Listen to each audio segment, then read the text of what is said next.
Hi friends, ఎలా ఉన్నారండి? Coit నుంచి మమతండి. నేనైతే బాగున్నానండి. చేపల ఫ్రై చూడండి. అయితే ఇవి సముద్రం గొరకడండి.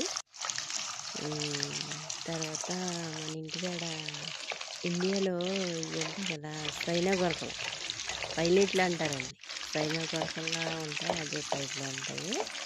టేస్ట్ అయితే అదిరిపోతుందండి. గొరకండి, సముద్రం గొరక. అయితే ఇలాగా ఫ్రై చేసి ఫ్రై చేసుకోండి. నేనే చేస్తానండి. చేపలు రొయ్యలు ఇంట్లోనే అలాగే తీసుకొస్తారు. పెద్ద చేప అయితే చేయించుకొస్తారు, అదే ముక్కలు కొట్టించుకొస్తారు బాగా పెద్దదైతే. ఇలాంటి చిన్నవి రొయ్యలు అయితే ఇంకా లోపల నేనే చేసేస్తానండి.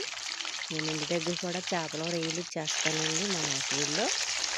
మామూలుగా మీకు నచ్చితే లైక్ చేయండి, వీడియోని సబ్స్క్రైబ్ చేయండి, కామెంట్ చేయండి ఫ్రెండ్స్.